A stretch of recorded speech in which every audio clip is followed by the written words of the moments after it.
विधायक तोड़ के लाइए, मैं आपको मुख्यमंत्री बनाता हूँ। सशर्त समय आपने जो वादे किए थे, जो सपने दिखाए थे, उसको तो समय पे पूरा करा दें।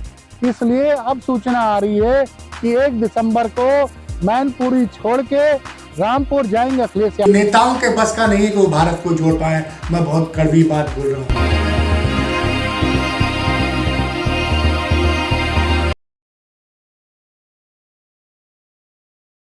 दोस्तों नमस्कार, मैं हूं आलोक पाठक और आप देख रहे हैं टोटल समाचार। परसों शाम से अतीक अहमद दोबारा चर्चा में है। परसों शाम को बसपा के विधायक राजू पाल की हत्या के एकमात्र गवाह उमेश पाल की हत्या कर दी गई इलाहाबाद में बड़ी बुरी तरीके से। उनके ऊपर अटैक हुआ जब वो हाई कोर्ट से घर लौट रहे थे, गाड़ी से उतरे हैं उमेश पाल, तो उनके ऊपर फायरिंग की गई, उनकी गाड़ी पे बम फेंका गया। उमेश पाल गोली लगने के बाद दोबारा उठ के घर की तरफ भागे, शूटरों ने फिर भी उनको दौड़ा कर मारा और वो मर गए।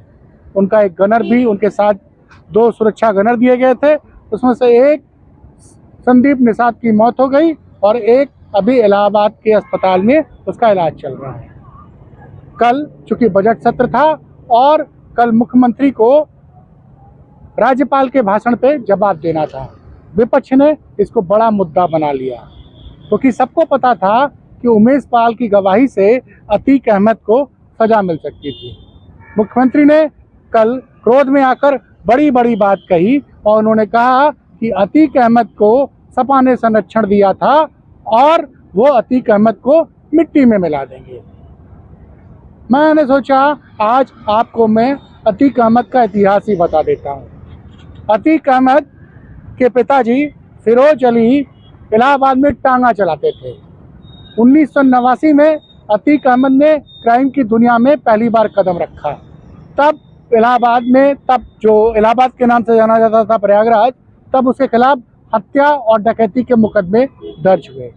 1989 से लेकर अतीक का दबदबा अपराध के क्षेत्र में बढ़ता गया। मीडिया रिपोर्ट्स की माने तब के कांग्रेस सांसद ने शुरुआती दिनों में अतीक अहमद को पस्टर देना शुरू कर दिया। तब इलाहाबाद में एक चांद बाबा नाम करके एक मुस्लिम अपराधी हुआ करता था, उसके खिलाफ अतीक अहमद ने मोर्चा खोला। उसको चूंकि नेताओं का और अधिकारियों का संरक्षण मिला और अतीक ने रेलवे और तमाम विभागों के ठेके लेने शुरू कर दिए। 1989 में अतीक ने पहली बार एक निर्दलीय के रूप में इलाहाबाद पश्चिम से चुनाव लड़ा और अपने प्रतिद्वंदी चांद बाबा को चुनाव में हरा दिया। ये वही दौर था जब उत्तर प्रदेश में माफियाओं ने निर्दलीय उम्मीदवार के रूप में चुनाव लड़ना न सिर्फ शुरू किया था बल्कि वो विधायक भी बनने लगे थे। याद करिए चिल्लूपार से हरिशंकर तिवारी, जो उस जमाने में बाहुबली हुआ करते थे, पहले निर्दलीय चुनाव जीतते थे, बाद में खैर वो कांग्रेस में शामिल हो गए थे। अतीक अहमद इलाहाबाद पश्चिम से 1991 में भी दोबारा विधायक बना। फिर 1995 में उसने पहली बार समाजवादी पार्टी का दामन थाम लिया।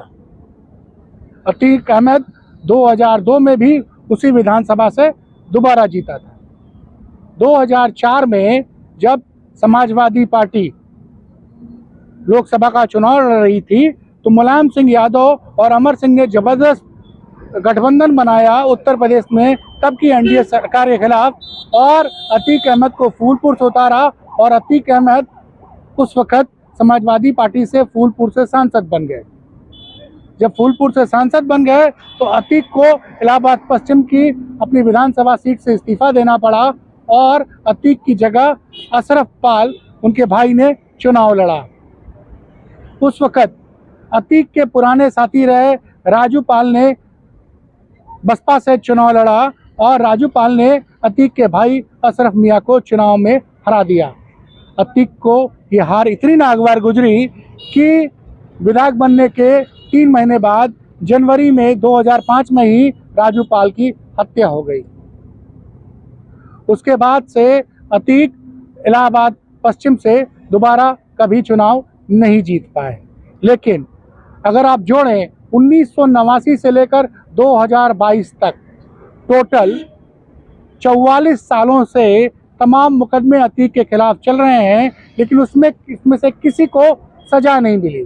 इस दौरान वो 5 बार विधायक और फूलपुर से सांसद भी रहा। योगी जी ने कल गुस्से में आके ये तो बोल दिया कि अतीक को समाजवादी पार्टी और बसपा ने प्रश्रय दिया था, लेकिन आज नवभारत टाइम्स के रिपोर्टर अंकुर तिवारी ने एक रिपोर्ट छापी है, जिसमें बताया गया है कि भाजपा सरकार ने भी अतीक के खिलाफ 2 मुकदमे वापस लिए थे। इस दौरान मैं आपको याद दिला दूं कि 1989 से लेकर 2023 के बीच में भाजपा प्रत्यक्ष और अप्रत्यक्ष रूप से उत्तर प्रदेश में 12 साल तक शासन में रही है। जी हाँ, सबसे पहले 1991 में कल्याण सिंह के नेतृत्व में भाजपा की सरकार बनी थी, जो कि लगभग 18 महीने चली थी।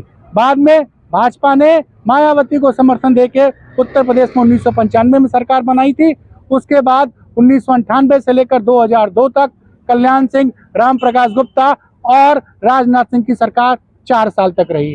फिर 2017 से 2023 तक योगी जी की सरकार रही है। अगर सपा और बसपा ने योगी जी के शब्दों में सपा बसपा ने अतीक अहमद को प्रश्रय दिया और वो इतना बड़ा अपराधी बना, तो 12 सालों तक भाजपा जब सत्ता में थी, 6 साल खुद योगी मुख्यमंत्री रहे, उसके पहले कल्याण सिंह और राजनाथ सिंह, राम प्रकाश गुप्ता रहे। इस दौरान प्रशासन ने क्यों नहीं मजबूती से अतीक अहमद के खिलाफ केसों की पैरवी की और उनको सजा क्यों नहीं दिलवा पाई? यहाँ मैं एक बात का और जिक्र करना चाहूँगा, क्योंकि मैं पूर्वांचल से रहने वाला हूँ। पूर्वांचल में माफियाओं का गढ़ है। आजमगढ़, बनारस, गाजीपुर, इलाहाबाद, ये पूरा का पूरा क्षेत्र एक अघोषित रूप से पिछले 43 सालों से वहाँ एक समानांतर सरकार चलती है, चाहे वो यूपी में कोई भी सरकार हो। कई क्षेत्रों में विजय सिंह की सरकार आपको मिलेगी, कई क्षेत्रों में आज भी आपको मुख्तार अंसारी का दबदबा मिलेगा। आजमगढ़ में रमाकांत यादव, उमा यादव की सरकार चलती रही है। इलाहाबाद में अतीक की, प्रतापगढ़ में सबको पता है कि कुंडा का गुंडा कौन था, सबको पता है। नाम नहीं लूंगा, सब जानते हैं कुंडा का गुंडा कौन था। और गोंडा, बलरामपुर, बहराइच में एक कुश्ती वाला सांसद है, उसको भी लोग क्या कहते हैं? बाहुबली कहते हैं। कई सारे इल्जाम लगाए योगी जी ने, लेकिन मेरा सवाल टोटल समाचार की तरफ से ये है कि जब 12 साल तक कल्याण सिंह, राजनाथ सिंह, राम प्रकाश गुप्ता और योगी आदित्यनाथ जैसे योग्य मुख्यमंत्री रहे हैं, क्योंकि भाजपा तो सुशासन के लिए मानी जाती है ना, तो उन्होंने मुकदमे क्यों नहीं ढंग से लड़े?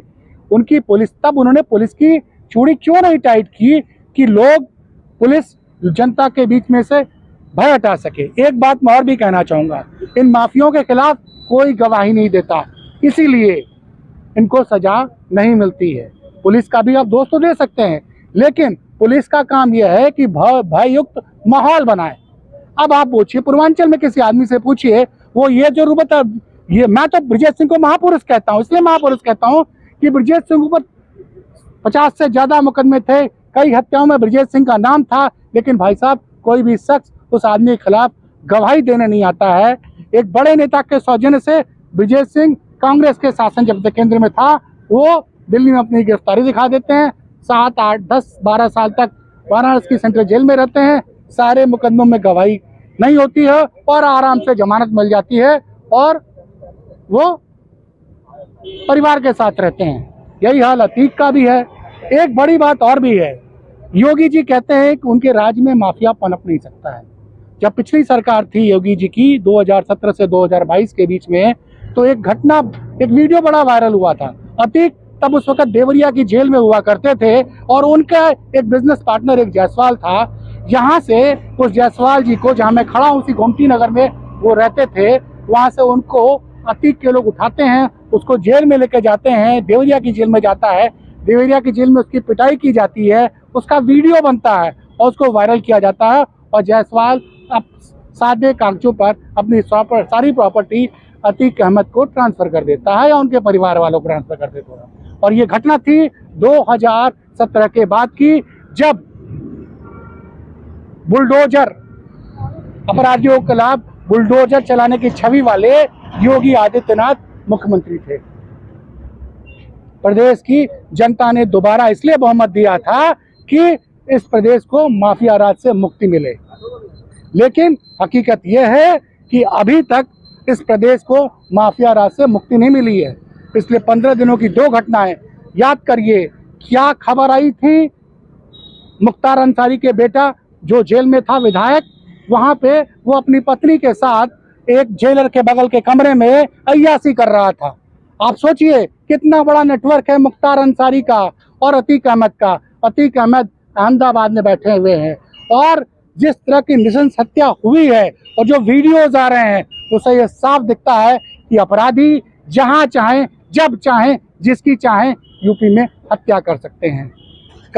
परसों की घटना प्रयागराज की थी, आज नोएडा में एक जमीन पर भयंकर गोलीबारी की खबरें आई हैं। वहां भी जो आदमी कब्जा करने पहुंचा था वो भी भाजपा का से समर्पित नेता था। तो जो बयान आते हैं और हकीकत में जो हो रहा है उसमें बड़ा अंतर है। हम भी चाहते हैं कि योगी जी सारी माफियाओं को आप मिट्टी में मिला दीजिए। आपका एक भक्त अयोध्या में आपके लिए एक मंदिर बनाने जा रहा है। अब वास्तव में अगर आपने सारे माफियाओं को, माफियाओं की आप जाति मत देखिएगा, जो भी माफिया है उसको मट्टी में मिला दीजिए कि 2027 के पहले उत्तर प्रदेश के हर जिले में आपके भक्त आपका मंदिर बना देंगे। लेकिन कथनी और करनी में कोई अंतर नहीं होना चाहिए। राहुल तिवारी के साथ मैं आलोक पाठक, टोटल समाचार के लिए लखनऊ से।